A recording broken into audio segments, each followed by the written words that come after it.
जो हम कहते हैं धर्म का उत्थान हो और अधर्म का नाश हो, उसके बाद हम कहते हैं कि इस्लामिक धर्म है, तो सबसे बड़ा तो अपने दिमाग से ये पर्दा हटा दीजिए कि इस्लाम कोई धर्म है।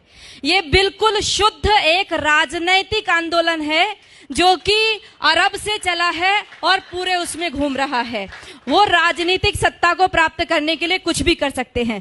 दूसरी बात मैं आपको ये कहना चाहती हूँ, देखिए हर मुसलमान जो है अपने आप को आदर्श मानता है कि मोहम्मद को, वो अपने आगे मोहम्मद लिखता भी है, तो वो मोहम्मद जैसा बनना चाहता है। मैं आपसे बस ये विनती करती हूँ कि आप एक बार मोहम्मद का चरित्र जरूर पढ़ें। जैसे हम रामायण को पढ़ाने के लिए कहते हैं ना, वैसे आप सबसे विनती है कुरान को पढ़िए और मोहम्मद के चरित्र को पढ़िए। ये पढ़ना बहुत जरूरी हो गया है। राम को पढ़िए और उसको पढ़िए। लोगों को प्रेरणा कीजिए कि कुरान जरूर पढ़ें। अपने बच्चों को अरबी सिखाइए। उनके लेटर, मैं नजीबाबाद से आ रही हूँ, लगातार अरबी में लिखा हुआ है, समझ ही नहीं आता क्या लिखा हुआ है, क्या इसमें पढ़ाया जा रहा है। जिस देश में 3 लाख से ज्यादा मदरसे चल रहे हो, जिस देश में 2 लाख से ज्यादा मस्जिदें विद्यमान हो, उनमें तैयारी क्या हो रही है। दिन रात बोल रहे ला इलाहा इल्लल्लाह, 5 बार बोलते हैं, 5 बार नमाज पढ़ी जाती है और शुरुआत इसी से करते हैं कि कोई नहीं है, ला माने नहीं है कोई भी अल्लाह के जैसा, और मोहम्मदुर रसूलुल्लाह अर्थात मोहम्मद ही उस अल्लाह का रसूल है। इन 2 के अलावा और किसी को हम पूजेंगे नहीं, मानेंगे नहीं। अब ये बता दो, जिस व्यक्ति को 5 बार लगातार यही बताया जा रहा हो, दिन में 5 बार जब बताया जाता हो, तो उसकी मेंटलिटी क्या बनेगी। वो सीधे आपके ऊपर तलवार लेकर के खड़ा होगा। और ये केवल, ये तो अजान है, नमाज अलग होती है, ये अजान है। आओ आओ, अपनी नींद को छोड़ करके आओ, बैठो यहाँ। उसके बाद एक मौलवी बोलता है, एक मौलवी के इशारे पर सब झुकते हैं, खड़े होते हैं। उसके बाद वो वहां पर आयतों का पाठ होता है, और आयतें हम क्या समझते हैं, जैसे हम मंदिर में घंटा बजाए आते हैं, वैसे उनकी नमाजें चल रही हैं। बिल्कुल गलत सोच है। वो नमाज इसीलिए पढ़ रहा है कि हमारा विनाश करना है। अगर हमारा विनाश करने के लिए कोई व्यक्ति दिन में 5 बार तैयारी करता हो और हर पड़ोसी तैयारी कर रहा हो 5 बार, और हमारी नींद ना खुले, तो याद रखो कि हमने अपना रिमोट कंट्रोल उनके हाथों में दे दिया है। उनको प्रॉब्लम हमारी गाय से नहीं है, उनको प्रॉब्लम हमारी माताओं बहनों से भी नहीं है, उनको प्रॉब्लम है केवल हमारे अस्तित्व से। जब तक एक भी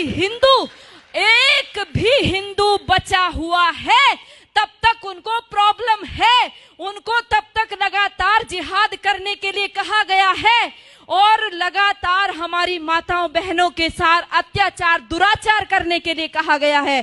कोई पढ़ करके तो देखे उनके, वो रोजा किस लिए रखते हैं, कोई पढ़े रोजा किस लिए रखा जाता है। रोजा कोई नवरात्रों जैसा व्रत नहीं है, कोई नवरात्रों जैसा व्रत नहीं। आज हम रोजे को नवरात्रे के साथ जोड़ रहे हैं। हम नवरात्रों में अपनी माँ दुर्गा की कल्पना करते हैं, उसको जीवन में उतारने की कोशिश करते हैं। जितनी मोहम्मद ने लड़ाई लड़ी थी, सारी रोजे के टाइम में लड़ी थी, और सारी की सारी तैयारी करने के रोजा इसलिए रखा जाता है कि आप लड़ाई लड़ोगे, जंग लड़ोगे तो भूखा रहना पड़ेगा। अब उस भूख प्यास को आप कैसे सहन करोगे। आप रोजे का असली शब्द ढूंढ करके लाइए। उनके अरबी कोश में सोम शब्द है, जिसका अर्थ है घोड़ों को भी हफाना, अर्थात घोड़े भी तैयार करना और खुद अपने शरीर को मजबूत करना। अगर उस रोजे की इफ्तार पार्टी में सारे के सारे हिंदू जाकर के बैठते हैं, आश्चर्य होता है जब लखनऊ के मंदिर के मठाधीश भी जाकर के रोजे की इफ्तार पार्टी मंदिर के अंदर कराते हैं, और हम सब लोग केवल फेसबुक पे 1-2 गुस्सा निकाल करके रह जाते हैं। मैं आप सबसे विनती करना चाहती हूँ, याद रखो इनके 5 स्तंभ, जिसमें कहा तौहीद, एक ही ईश्वर है, एक अल्लाह है, उसके अलावा हम किसी को मानते ही नहीं है। हम कहते सर्वधर्म संभाव। अरे लानत है हमारे ऊपर, 1400 साल से जिन लोगों ने केवल कत्लेआम मचाया हो, आज भी हम उनको धार्मिक कह रहे हैं। वो अल्लाह के अलावा और किसी को स्वीकार नहीं करेंगे। वो हर स्तर पर करेंगे, वो दाढ़ी रख करके भी करेंगे, वो पैंट शर्ट पहन के करेंगे, वो अरबी बोल करके करेंगे, वो हिंदी बोलेंगे, वो इंग्लिश बोलेंगे। लक्ष्य केवल एक उनका स्पष्ट है, वो है जब तक एक भी काफिर जिंदा है अल्लाह का काम रुकेगा नहीं। और जो लोग कहते हैं, जिन्होंने बोला रघुपति राघव राजा राम पतित पावन सीताराम, और अगली पंक्ति जोड़ दी ईश्वर अल्लाह तेरो नाम, लानत है हमारे ऊपर। हमने कभी पढ़ करके नहीं देखा अल्लाह कहते किसको है। हमने ईश्वर के बराबर अल्लाह को रख दिया। अरे हमारा ईश्वर दयालु है, कृपा करता है, परंतु अल्लाह का आदेश है। कहां पढ़ोगे? कुरान पढ़ोगे। अल्लाह का साफ आदेश है, जो मेरे को नहीं मानता, जो जिब्राइल मिकाइल को नहीं मानता, जो मोहम्मद को नहीं मानता, वो काफिर है, और काफिर वाजिबुल कत्ल है, वो कटने योग्य है। इतना ही नहीं कहा, जब रमजान का महीना खत्म हो जाए इनको घात लगा करके मारो। पढ़ो सूरा तौबा, पढ़ो सूरा अल बकरा, सारी की सारी कुरान की सारी ये आयतें पढ़ करके देखो, आपको साफ स्पष्ट पता चल जाएगा। हम सोचते हैं कि उनकी हज यात्रा, हम सोचते हैं उनकी हज यात्रा हमारी अमरनाथ यात्रा जैसी है। अरे पढ़ो भाइयों, यदि उनकी हज यात्रा हमारी अमरनाथ जैसी होती तो वहां पर सब लोग जा सकते थे, केवल मुसलमान ही क्यों जाते हैं? आज उनके ऊपर वो वहां से हमारे भाई पैसा भेजते हैं और वहां से वो अपनी सभ्यता को भेजते हैं। उनको कोई एम्बेसी में राजदूत भेजने की आवश्यकता नहीं है कि भारत में आप हमारे अरबी कल्चर का प्रचार कीजिए। ये सारे बढ़ाए हुए दाढ़ी, ये सारे ऊंचा पजामा और नीचा कुर्ता पहन करके सारे वहां से सीख करके आते हैं और अपने आप यहां पर आकर के सिखाते हैं।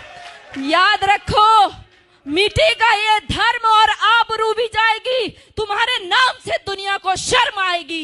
यदि आज नहीं जागे तो कोई हमारे बचाने वाला नहीं है। ये नमाज खिलाफत का मिनी ट्रायल है। ये नमाज इसलिए कहता है कि एक खलीफा बैठाएंगे और उसका राज चलेगा। ये पहले भी हमारा देश आजादी के लिए जूझ रहा था और सारा मुस्लिम जगत खलीफा के लिए जूझ रहा था। इतिहास पढ़ करके देखो, मालाबार में जो युद्ध हुआ, हमारे लोग जो मारे गए वहां की महिलाओं के साथ, क्योंकि खिलाफत आंदोलन फेल हो गया। टर्की में खलीफा था, उसकी खलीफाई चली गई, खलीफा छोड़ करके इंग्लैंड भाग गया। वहां से इनको गुस्सा आया, आक्रोश हमारे हिंदू माताओं बहनों के ऊपर निकाला। वो जो लेडी रीडिंग को पत्र लिखा था हमारी हिंदू महिलाओं ने, कभी पढ़कर देखो, उन्होंने लिखा हमारी कितनी दुर्दशा हुई है। हमारे सामने हमारे बच्चों को, दूध मुहे बच्चों को भाले की नोक पर उछाल करके ऊपर टांग दिया गया।